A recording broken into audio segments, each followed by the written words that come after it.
In the autumn of 1347, the Mediterranean breeze brought more than just the aroma of the sea and spices to the shores of Sicily.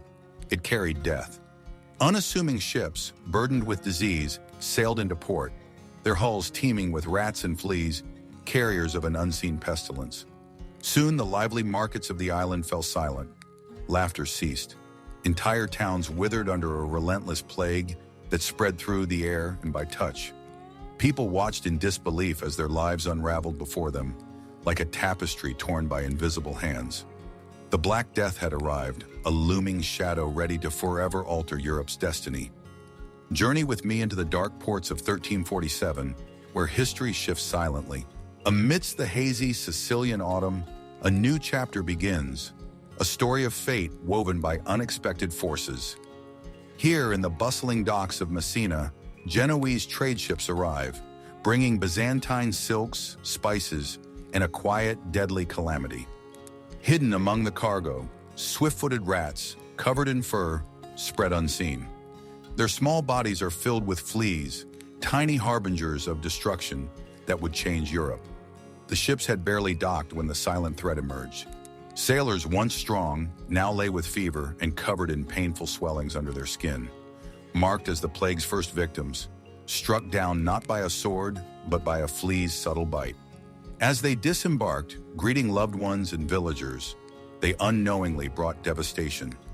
The plague whispered among them, a ghostly presence spreading through touch, breath, and even the gentle sighs of sleep, turning lively homes into places of the dead. Here in Sicily, the plague moved like a rumor at dusk, changing the fabric of life without warning. It spread, not with the noisy charge of an army, but with chilling silence, offering no mercy. Market squares, once busy with trade, grew quiet as the sick and the healthy alike faced the unstoppable force. Winter's cold settled over the land, turning prosperous towns into mourning grounds, filled with the sad toll of church bells. Fields were left untended, nature reclaiming what humanity surrendered to the specter of fate. Whispers of divine anger circulated, pleas for mercy arose, and the people, trapped in a nightmare they didn't foresee, were left to question their supposed sins. In the grip of such destruction, even reason faltered.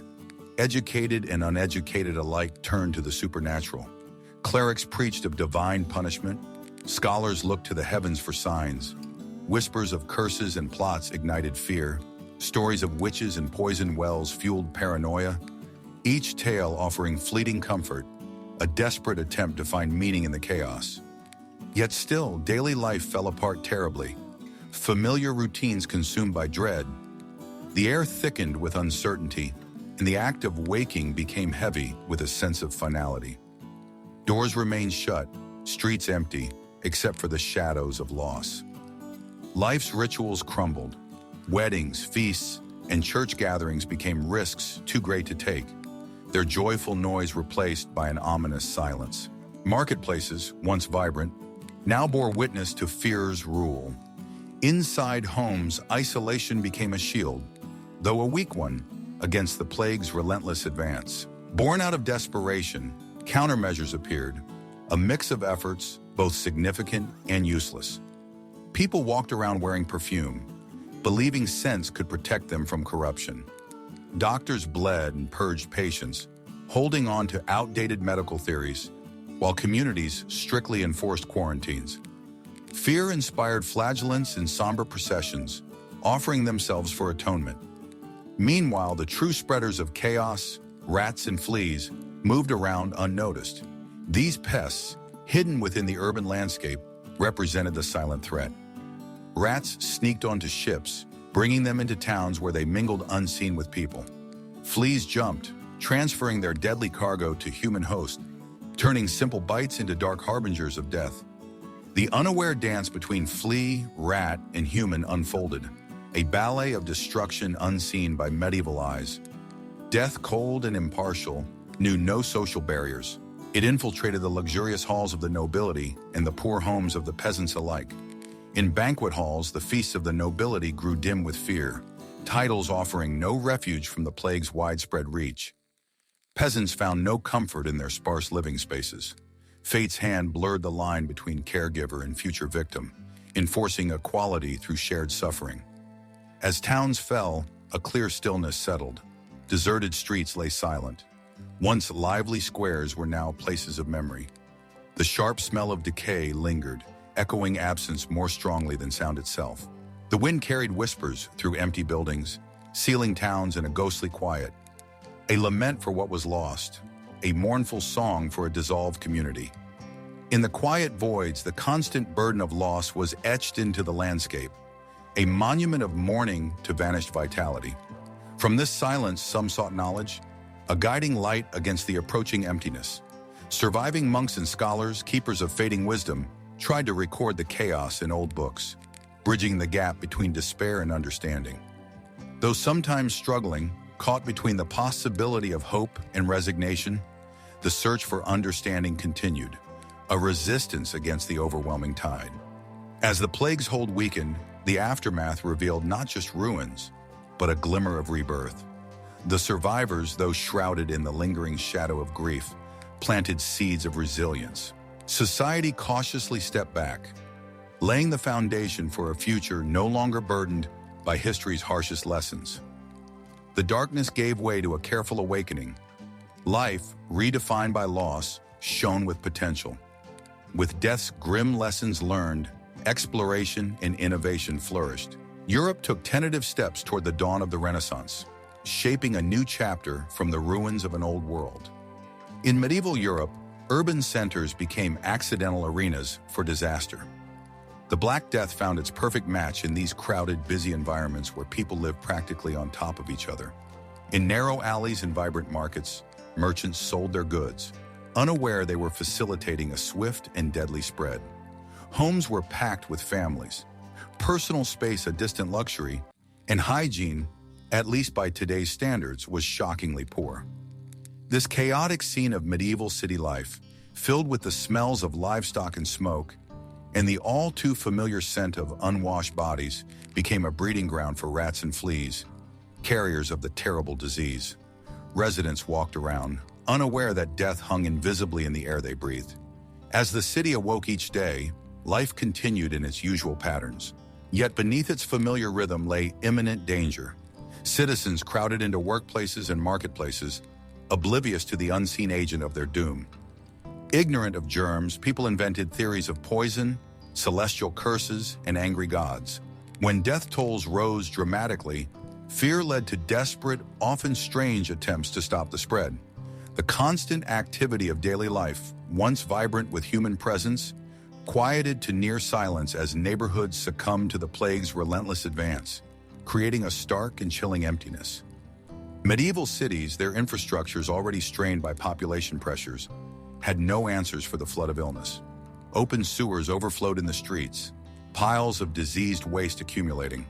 The basic public services quickly collapsed, overwhelmed by the sheer number of the dead and dying.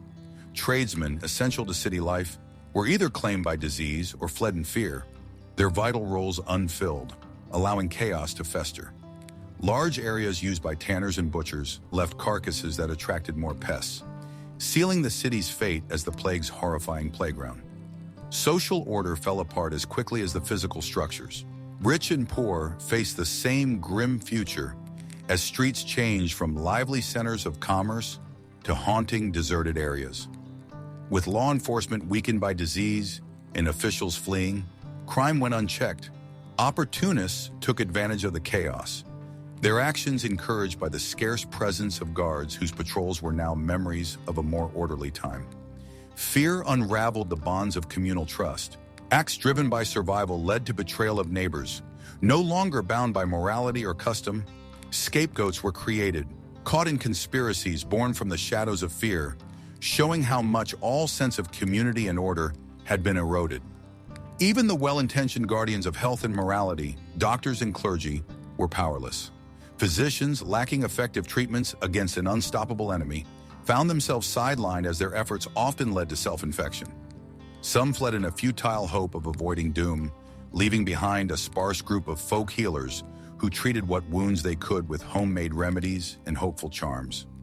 Spiritual guides, also exhausted by constant demand and endless death, found faith in rituals offered cold comfort against an indifferent killer. Their ancient roles as comforters were breaking down, their absence or failures causing a crisis of faith among their congregations.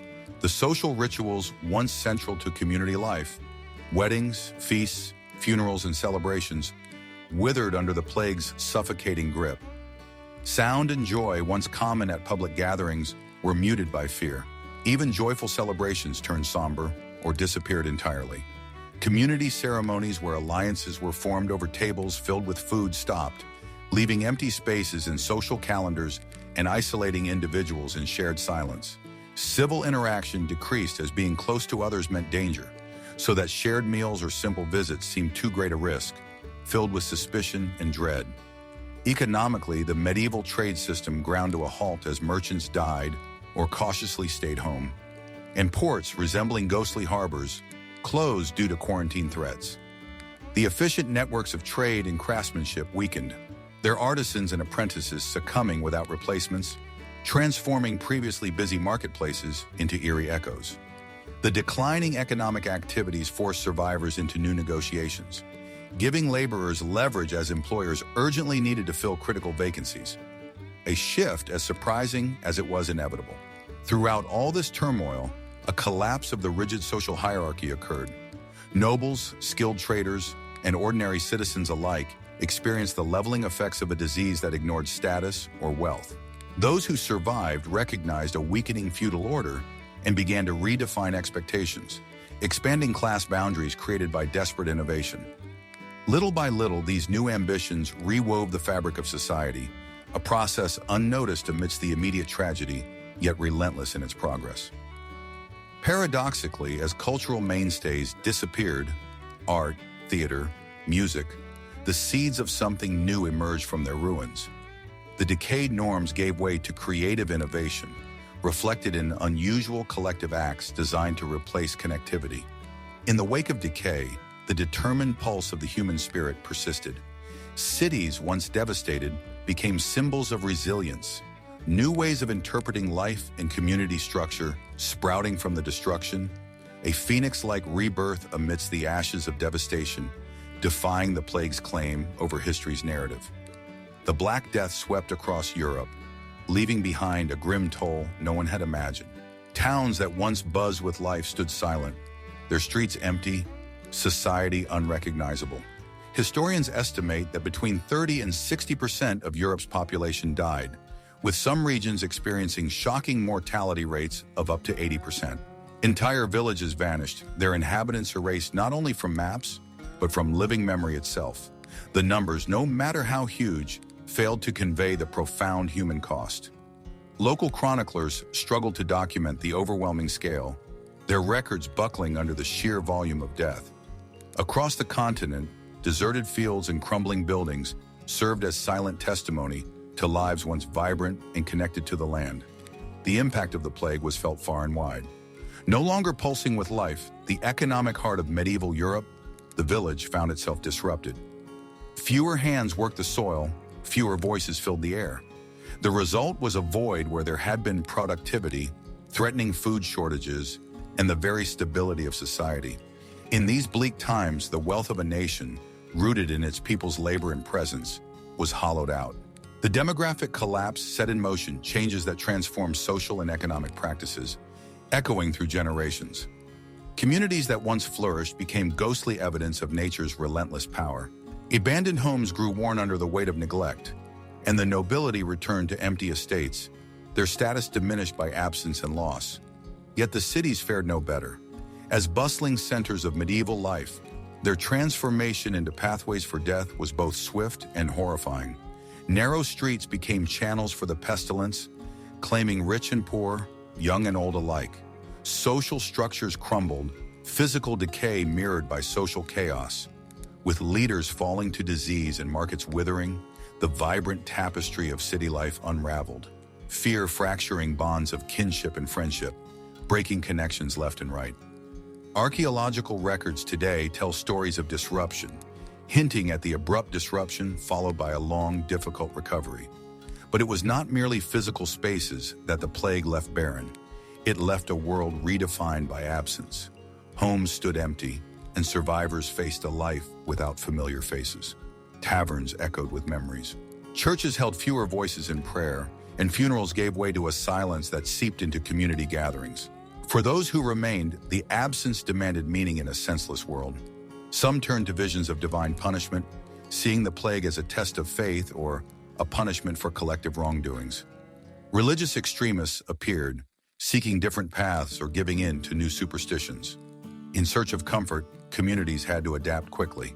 Faced with the loss of accumulated knowledge, farming techniques or trade secrets disappeared with those who had held them dear, leaving survivors to desperately seek continuity.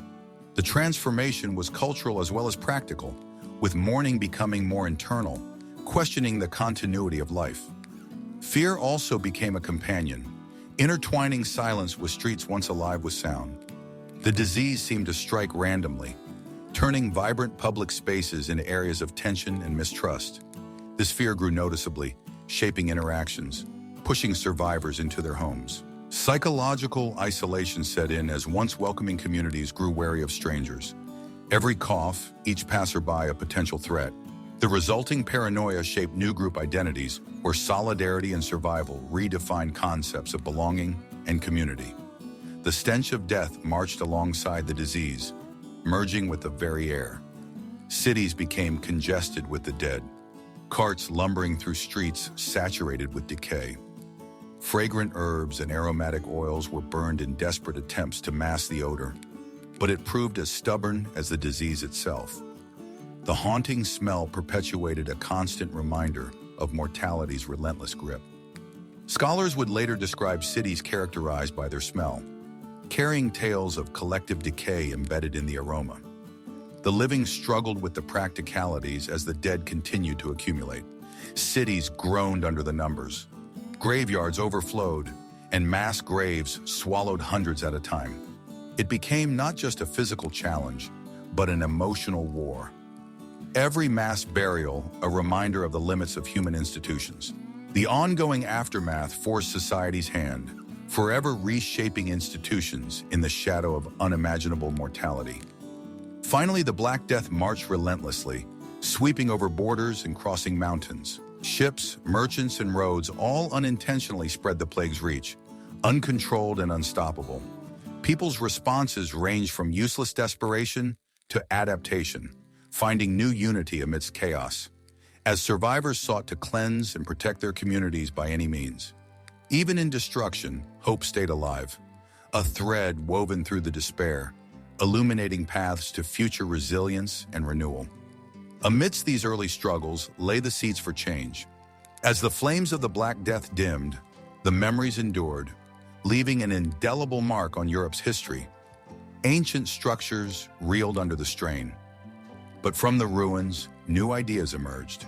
In a testament to human endurance and adaptability, the same disasters that fractured society forged the bright dawn of the Renaissance. The medieval church, once a towering symbol of hope and salvation in Europe, saw its formidable presence crumble under the relentless assault of the Black Death. For centuries, the church had been the cornerstone of European life, providing answers and comfort amidst life's mysteries. But as the plague ravaged towns, its promise of divine protection shattered. People flocked to their clergy, praying intensely, lighting candles and attending Mass with desperation in their pleas. It was less about salvation than about trying to control the chaos. Yet the church, like its followers, was helpless.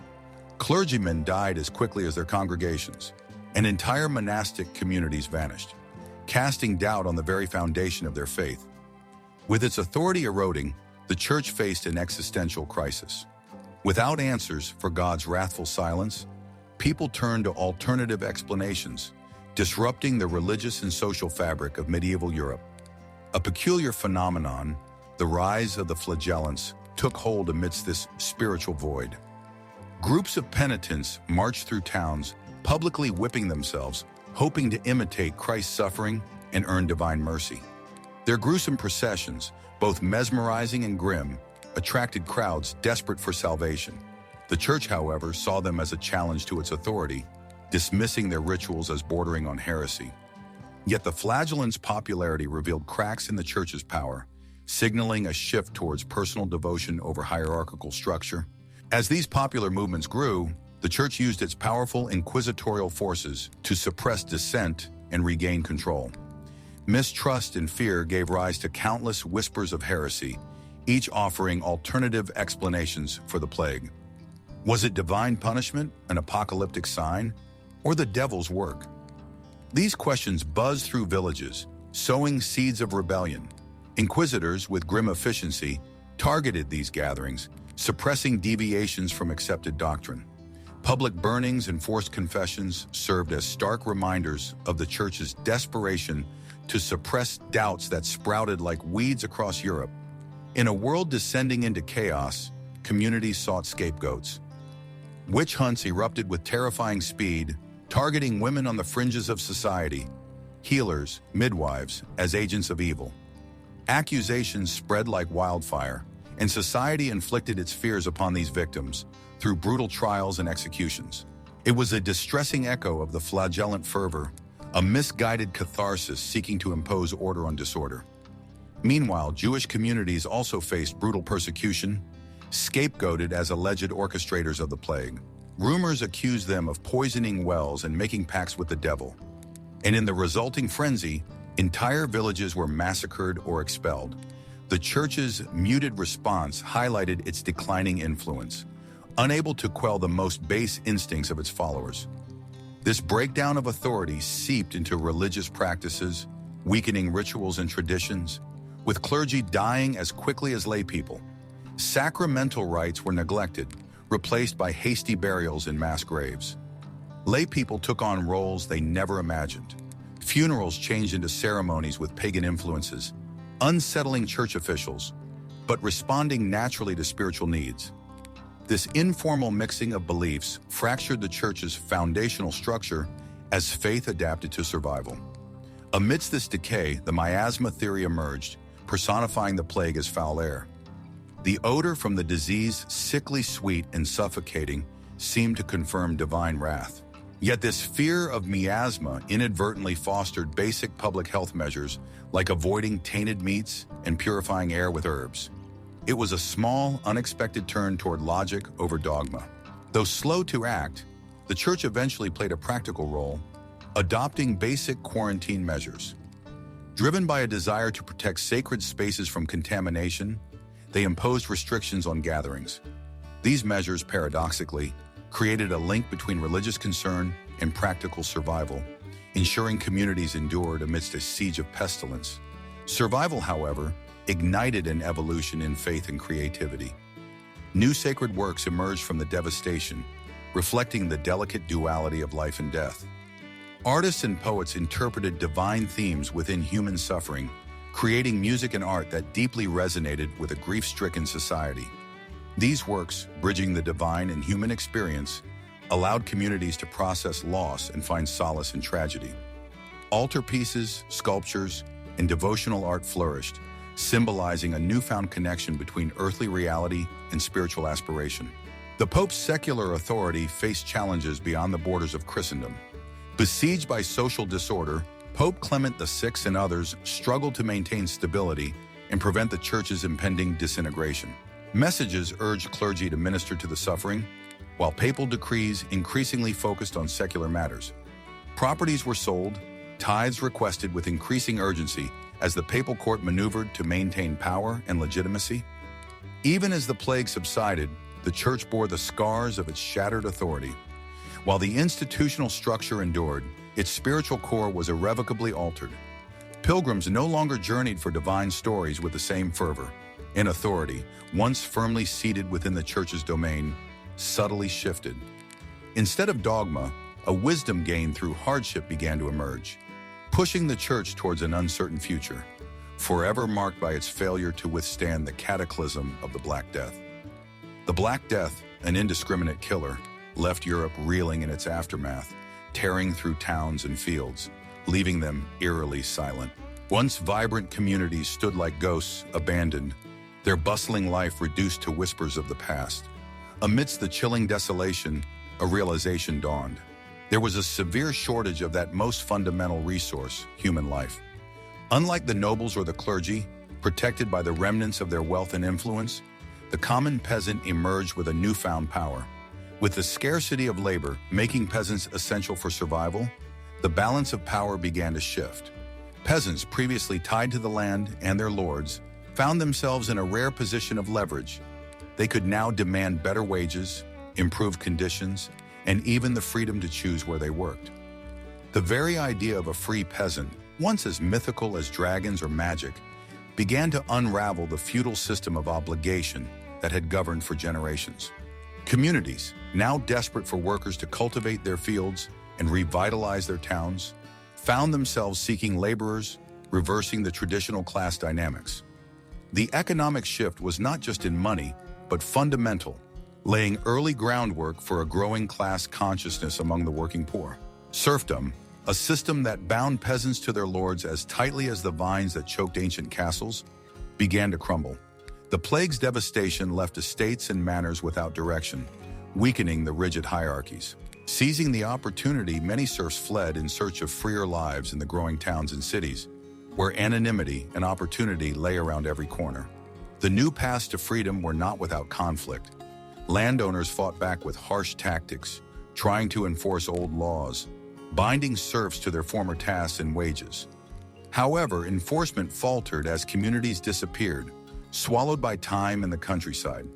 With labor now a scarce and valuable commodity, the art of negotiation found new life. Landlords faced a surreal situation of fields uncultivated, not for lack of fertile land, but for lack of willing hands without fair compensation. Peasants began demanding more than just survival rations. They craved wages paid in money and conditions that reflected respect rather than duty. This turn of events, a revolutionary shift in the very atmosphere and soil of medieval society, saw peasant labor treated as a valuable commodity at market, landlords competing to secure essential workers. The allure of city life beckoned to the rural population like a distant, shimmering mirage of newfound freedom. As cities recovered from their plague-stricken haze, they attracted waves of rural laborers and former serfs eager to seize fresh opportunities. The urban heart pulsed with potential. Merchants, guilds, and artisans offered more than just daily food, but the promise of mastering trades and exploring new skills. In these bustling centers, peasants could shed old chains and take on the roles of craftsmen, traders, or citizens. The blurring of class distinctions, however slight, allowed many to envision a future based on potential rather than mere survival. In this transformed world, women found themselves thrust into roles traditionally held by men. The plague left vast gaps not only in population, but also in societal roles, and women stepped forward, managing estates or family businesses in the absence of their husbands or brothers. This shift wasn't just out of necessity, but gradually led to greater acceptance of women's capabilities. Guilds opened their doors, admitting women, particularly in industries such as textiles or brewing. While the patriarchal structures of medieval Europe remained formidable, women carved out spaces for themselves, setting the stage for later societal changes. The rural economy, once tightly intertwined with tradition and serf-bound labor, had to adapt quickly to survive. Villages, their populations decimated, faced fields lying untended, pushing landlords toward innovation and flexibility. Some clung to remnants of serfdom, but many embraced tenant farming and sharecropping as viable alternatives. Cottage crafts and monetary trade began to emerge, slowly eroding the rigid, land-based economy of old with the first whispers of capitalism. As society began to restructure, education, once exclusive to the nobility and clergy, began its descent into the hands of the commoner. The labor crisis sparked a desire for literacy and numeracy within the growing markets. Basic schools and apprenticeships cautiously appeared, initiated by merchants and guilds seeking skilled labor to fill the gaps. While many resisted peasants gaining intellectual power, the gradual spread of basic education laid critical groundwork for a more informed, empowered populace. A slow-burning change that would ignite future enlightenment. In the shadows of societal upheaval, folk leaders emerged, rising from the ranks of those who had endured the plague's wrath. These figures resonated with communities, expressing the unspoken desires for change. Channeling the collective power of these scattered groups, they initiated negotiations for fairer treatment and laws. The stories of these leaders, woven into local narratives, became a guide for future quests for rights and freedoms, shaping the evolution of a Europe forever marked by the echoes of the Black Death. While the rise of the poor paved the way for unforeseen opportunities, it came with its share of hidden costs and struggles. Landowners determined to regain control manipulated laborers caught between newfound freedoms and subtle exploitation. Contracts were unfavorable to them, and unresolved disputes clouded future prospects. Yet despite these difficulties, the potential for systemic change lay within these shifting dynamics. The post-plague world, with its new social structures, hinted at future revolutions, seeds of societal transformation sprouting from the fertile ground of devastation and survival. As the ravaged land settled into an eerie silence, survivors stood in a transformed world. The Black Death had begun as an unwelcome presence, tearing through Europe and leaving behind not just cities reduced to quiet tombs, but a rapidly changing social landscape. The plague had decimated the population and turned labor into a valuable commodity. Fields lay empty, the workforce drastically reduced.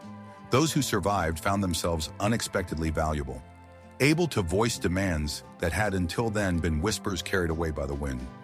Discontent simmered among the living, whose newfound bargaining power threatened to topple ancient hierarchies like a sandcastle. In the aftermath of survival, it wasn't just the land left in disarray.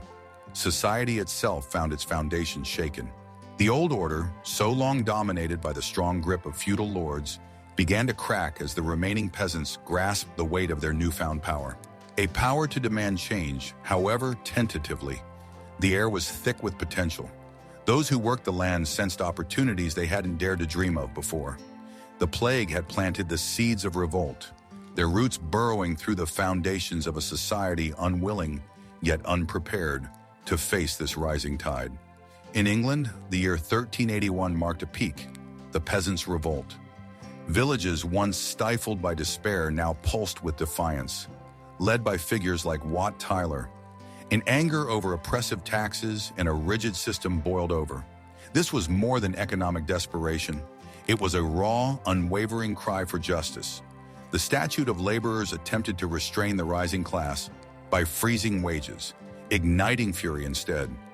Villages transformed into rebels marching on London, their demands echoing like thunder across the countryside.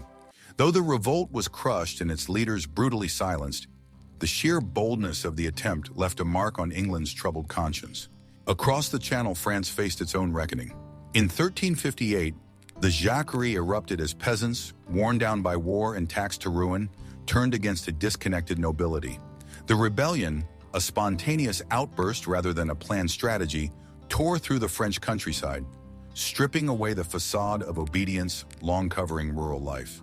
Though brutally suppressed, the Jacquerie exposed a raw nerve of peasant rage, leaving the nobility uneasy on their gilded thrones.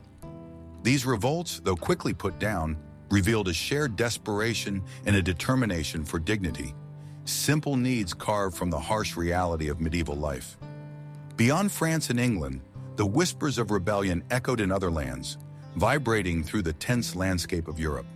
From Germany to Portugal, each revolt had its specific local issues, yet all were connected by a common thread, the shared human experience of suffering magnified by the plague. Although many revolts failed in the face of forceful repression, they nevertheless prompted lords and kings to reconsider their treatment of people they had long dismissed. The spectacle of rebellion destabilized the rigid social structure, urging reluctant ears to listen to demands still whispered from the depths. In these uprisings, charismatic leaders like Tyler and Guillaume Calle emerged not only as symbols of unity, but as strategists who energized the oppressed toward a common goal. Yet while they inspired courage and action, they also faced the full force of repression, highlighting the dangerous path from grievance to action. Their brutal deaths served as grim warnings, forever etching their stories into the records of resistance. Yet like seeds carried by the wind, their legacies lingered, leaving behind questions and prompting reflection, even among their conquerors. The shadows of rebellion brought forth lessons in brutality.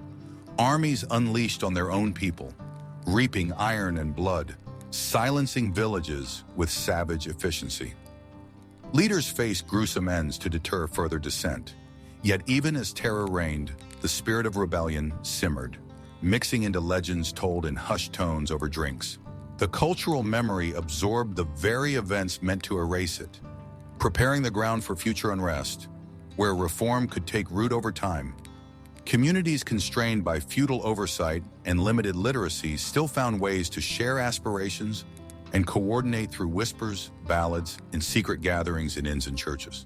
These practices built networks of defiance, the silent threads binding those pushed to the margins.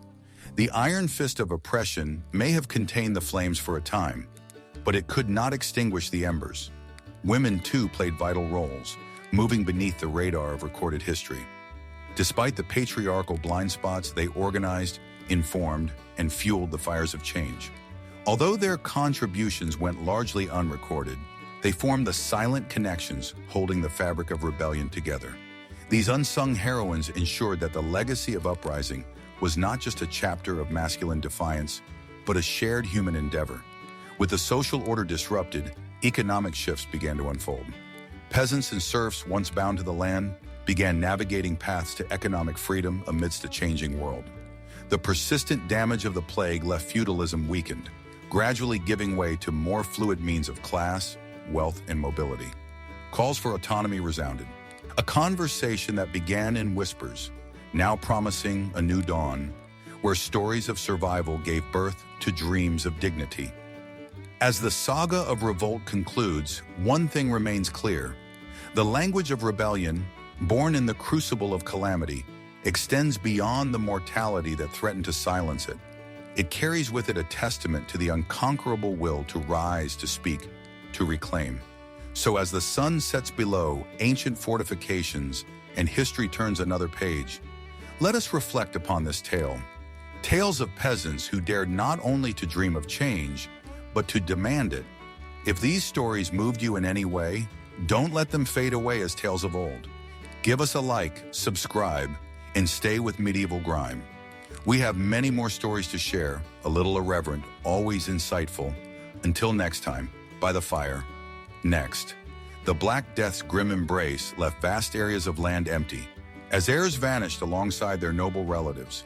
The relentless plague swept through the corridors of power, toppling the feudal strongholds that once seemed invincible. Estates previously bound by complex feudal ties now lay desolate, their ownership open for the taking. This upheaval fueled the dreams of those who had long worked as mere tenants. For centuries, land was synonymous with wealth, power, and privilege. But the plague rewrote the rules, opening doors to social mobility unprecedented in previous ages. In this twilight of feudalism, many surviving serfs took bold steps toward claiming new parcels of land, reshaping their destinies and Europe's landscape forever. Nature itself adapted to this human retreat. Fields once vibrant with crops slowly surrendered to the wild, with forests creeping in and reclaiming what was once theirs. This shift not only redefined ecological boundaries, but also pushed medieval farmers toward innovation. With new methods and more land available, the stage was set for agricultural experimentation. Greater crop diversity emerged, influencing local markets and trading routes, laying early groundwork for a society that would slowly pivot from agrarian roots toward commerce and trade.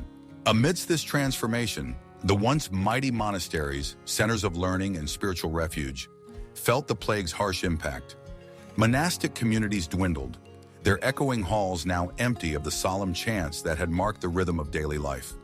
Many monasteries diminished or disappeared entirely, their lands becoming prime targets for secular interests to seize. Religious estates transitioned into the hands of secular rulers and traders, further shifting the balance of power away from the church's grip. This decentralization of land and wealth loosened ecclesiastical ties, allowing a diverse social fabric to weave itself anew. The loss of monastic guardianship over knowledge did create wider gaps in education. Yet it was this void that saw secular universities begin to flourish, paving paths to the Renaissance. While these chaotic shifts brought about a precarious sense of uncertainty, they also carved pathways for intellectual, cultural, and economic rebirth. Perhaps even more dramatic was the extinction of entire noble lines, with death's scythe cutting through castles and courts without favor. Titles and lands often found themselves without heirs, resulting in disputes, reshuffled territories, and the formation of new alliances. Europe turned into a vast chessboard with altered loyalties in response to these power shifts.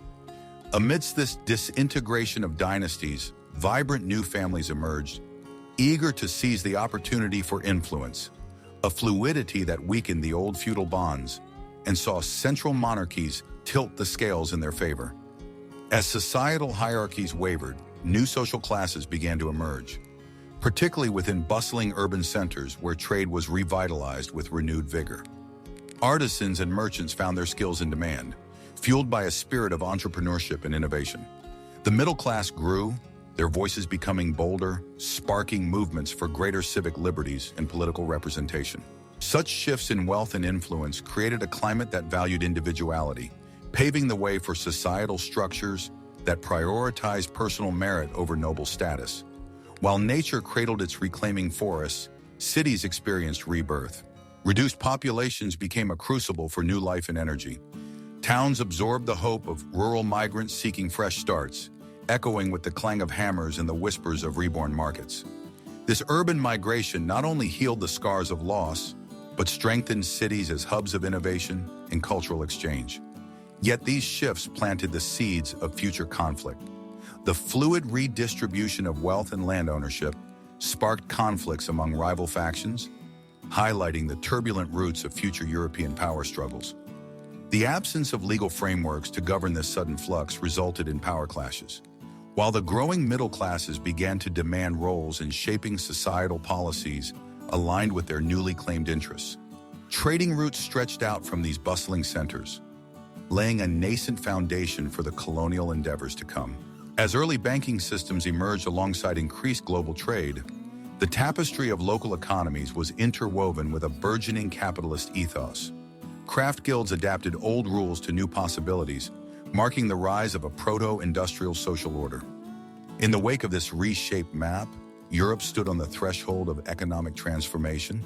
Feudal structures began to crumble under the weight of newfound economic activities and redistributed lands, driving a wedge into the heart of rigid hierarchies. Serfs, now free to dictate their terms, mirrored the birth pangs of capitalism. The social imagination was stirred, fostering environments where wealth was created through innovation and commerce, rather than mere inheritance or conquest. As the old world crumbled, the groundwork for the Renaissance, Enlightenment, and subsequent economic revolutions was quietly, steadily set in motion across the fields and town squares of a plague-weary but resilient Europe. The Black Death, sweeping across Europe, left a profound silence in its wake, an eerie stillness that signaled both devastation and potential. Towns once bustling with voices and life were now hauntingly empty. The very land seemed to sigh with loss. Yet in this overwhelming silence lay the seeds for transformation. Fields lay fallow, bloodlines ended, and society, stripped to their foundations, faced the daunting task of rebuilding. For those who survived, a new era loomed on the horizon, one that promised change and reawakening in nearly every aspect of life. In the absence of the old order, creativity and intellect, once constrained by tradition, began to flourish. Survivors found themselves in a world where economic necessity and a shift in demographics demanded new approaches to living. Forgotten lanes, quiet and desolate, became pathways for innovation and reinvention. The emptiness, while echoing with sorrow, whispered opportunities to reconstruct and redefine their world. The redistribution of wealth following the plague was unprecedented as vast numbers of the population perished. Land and riches concentrated in the hands of the survivors, breaking the chains of entrenched hierarchies. This newfound wealth permeated society, especially in mercantile centers like Florence and Venice, igniting a desire for art, science, and culture. Merchants and craftsmen, previously bound by feudal loyalty, found themselves wielding influence, supporting the vibrant tapestry of the Renaissance through patronage and investment. With this emergence of financial independence came other transformations as well. The lower classes discovered avenues to escape a life of servitude. They began to negotiate wages and seek opportunities that had been previously unimaginable. As these economic dynamics shifted, there was a ripple effect, one where the hunger for knowledge and cultural expression became palpable, moving relentlessly outward, inspiring change. The invention of the printing press around 1440 by Johannes Gutenberg revolutionized the dissemination of knowledge across Europe. Literacy, once the domain of monasteries and the elite, expanded to embrace broader sections of society as books became accessible. This democratization of information ignited a marketplace of ideas where discussions and debates flourished beyond the confines of secluded halls. Villages and towns buzzed with intellectual curiosity, sparking the humanism that would come to define the Renaissance. Such was the thirst for rediscovery that scholars eagerly turned to the writings of antiquity. Renaissance humanism thrived on dusty texts preserved through generations, bringing Greek and Roman philosophies back into the light. Ancient tales found new relevance as survivors, navigating a world of shadows, sought meaning in ancient wisdom. Books once lost or ignored now ignited fervor among thinkers, eager to unravel mysteries from history to address their contemporary concerns. Artists stepped into this evolving cultural environment as pivotal creators, crafting a new perspective through which society might view itself. They blended inspiration from antiquity with fresh techniques to produce works both evocative and groundbreaking. Da Vinci, Michelangelo, and others bridged past and present, depicting the human condition with an honesty born of recent encounters with mortality. Art became an exploration of life itself, reflecting society's deep awareness of both beauty and transience. In parallel, architects seized the opportunity to shape urban landscapes anew with cities both emptied and expanding. Architects envisioned streets imbued with beauty, order, and purpose. The devastation of the plague became an opportunity to create spaces that embodied a rejuvenated civic spirit. New methods and materials emerged, allowing for structures that symbolized resilience and hope, even as stone and mortar absorbed the echoes of a transformed populace. Amidst these physical and intellectual reconstructions, science too emerged from the plague's shadow.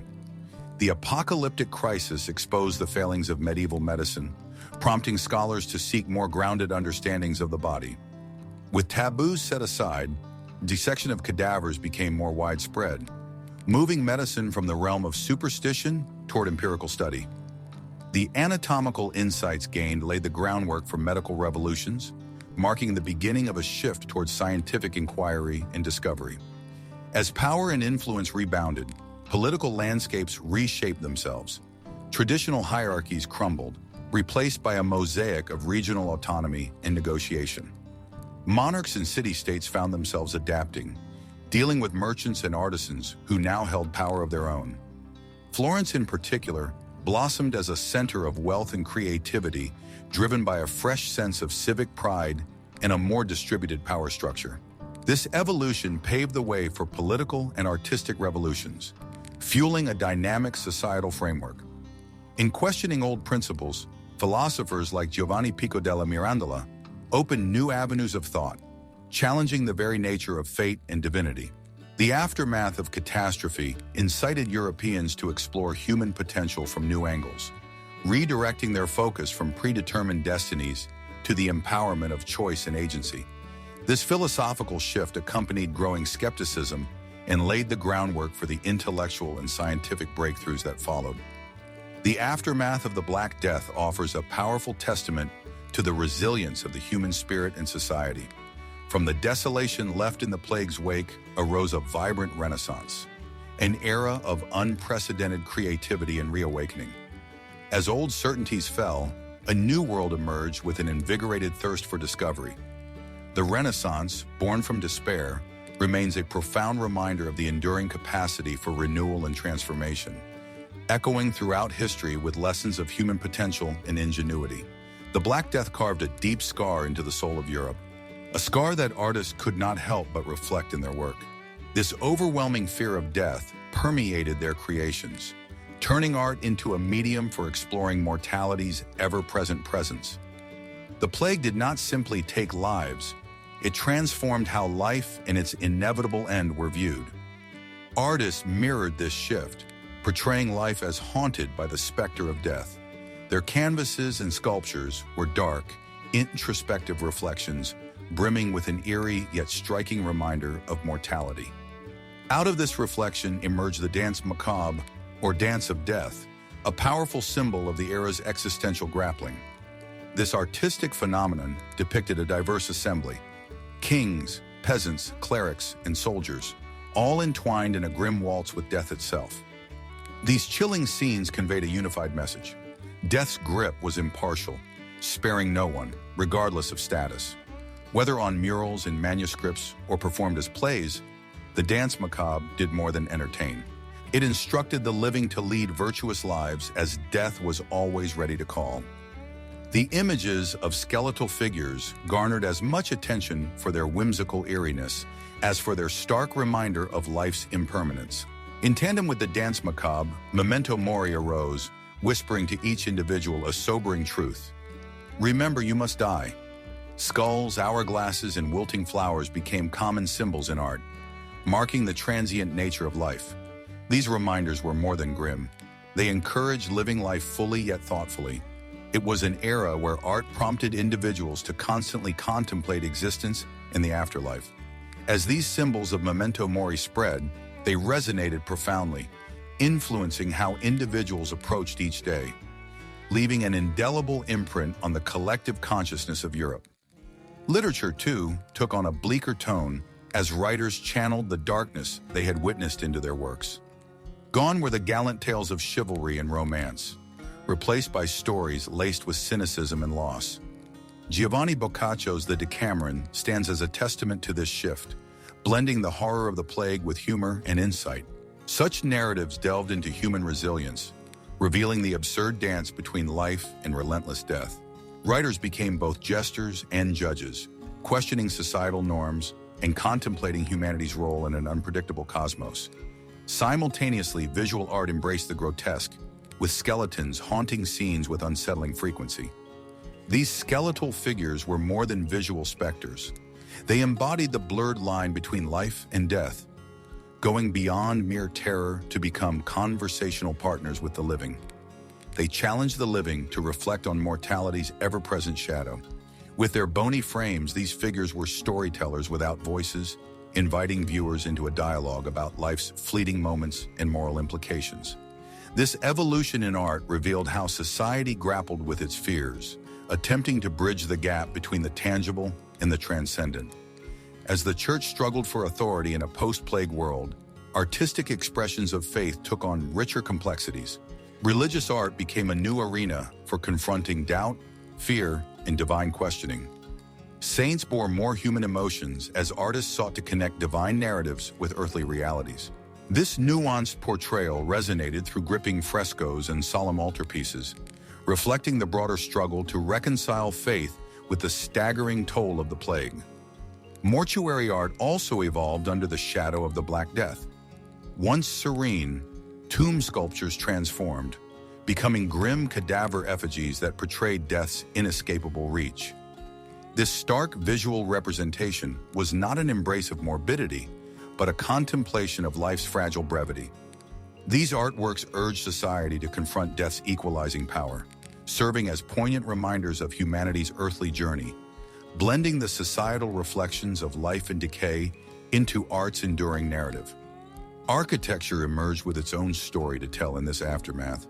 Churches and civic buildings reflected a Gothic somberness, yet with an emerging Renaissance ambition.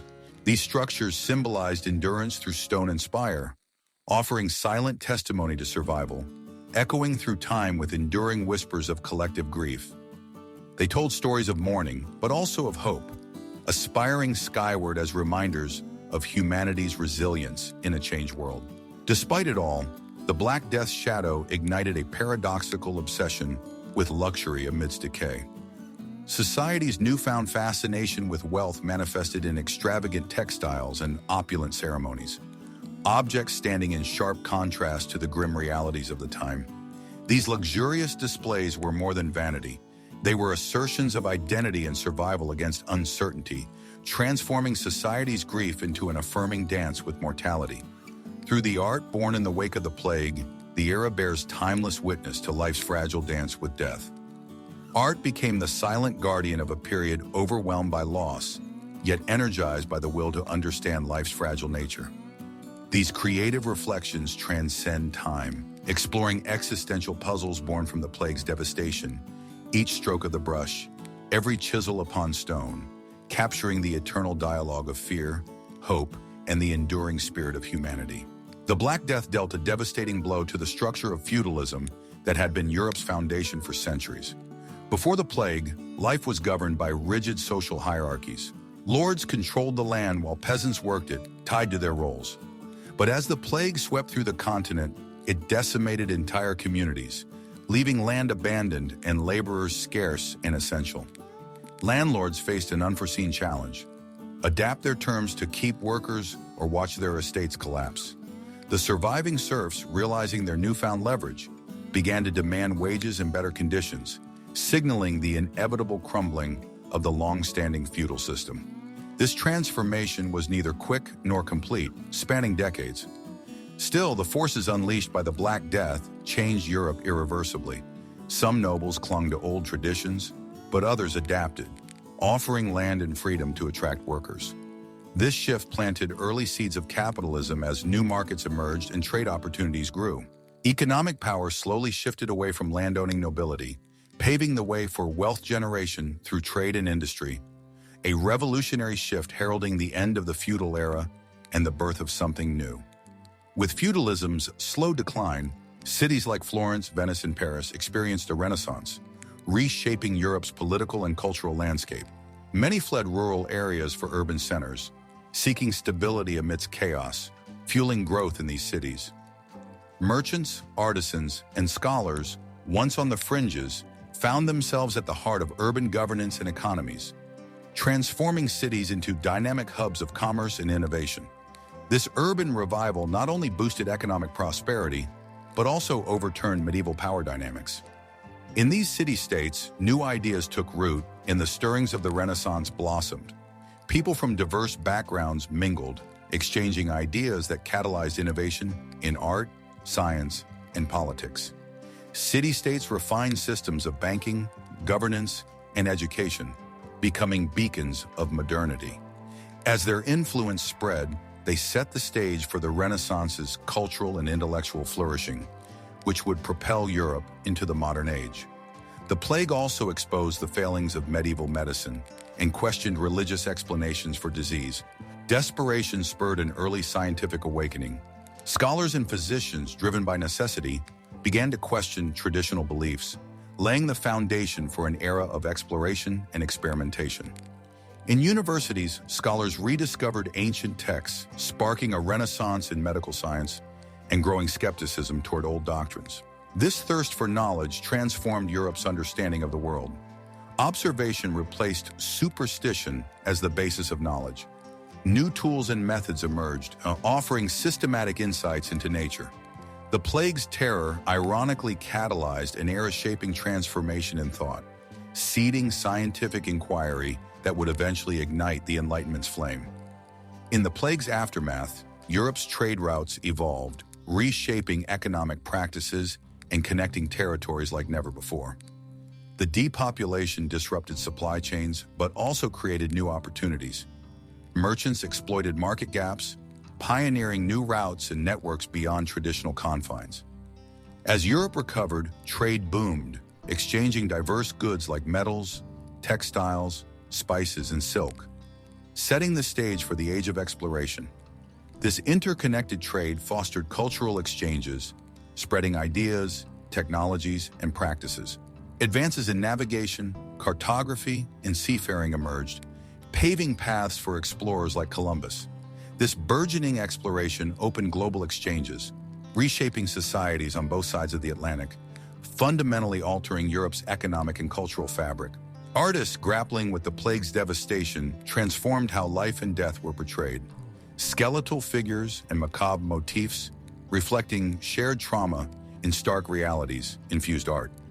The growth of macabre themes reached beyond art to literature and music. Society turned to creative arts for catharsis, grappling with existential questions raised by the pandemic. This reflection on mortality ran parallel to a creativity renaissance. Artistic narratives expanded, embracing classical themes as Europe rediscovered ancient texts. City-states' financial prosperity enabled patronage, spawning iconic works by masters like Botticelli and Da Vinci. The plague drove art to evolve, mixing somber with the sublime, morbid with magnificent, and embracing realism and exploration. Religious life was not immune to the Black Death's impact. Suffering and indiscriminate death tested the belief in a benevolent deity. As clerics fell, the church's authority waned. Disillusioned laypeople turned to personal spirituality and alternative expressions, prompting religious introspection and reform. This crisis sowed seeds for the Reformation as leaders reevaluated beliefs, hierarchical structures, and organizational purpose. In the wake of the plague, social bonds dissolved and new connections formed. Communities grappling with loss prioritized survival and cooperation, transcending old boundaries. This created a sense of shared humanity. Class barriers loosened as peasants negotiated better terms, altering rigid social strata. These new dynamics valued individual contributions, unleashing innovation, and spreading ideologies. Europe's societal transformation encouraged civic engagement and responsibility. The social upheaval, born of necessity, nudged society toward modern structures. As power centralization increased and governance adapted, the seeds of the modern state were planted. Feudal territories began transforming into defined nation-states with centralized governments capable of managing resources, enforcing laws, and providing support. This restructuring birthed standardized taxation, bureaucratic administration, and legal reforms alongside emerging national identities. The concept of national identity based on culture and language rather than feudal allegiance laid the foundation for modern political entities. In its grim harvest, the Black Death became an unintentional architect of modernity, dismantling old norms and pushing Europe toward growth, exploration, and innovation. The plague's terror, rather than stifling humanity, underscored resilience in reinvention. From medieval systems, new paths were forged, leading to profound transformations reaching well beyond Europe's borders. The legacy of the Black Death, though born in darkness, was one of renewal, aligning Europe's course toward extraordinary progress and uncharted futures.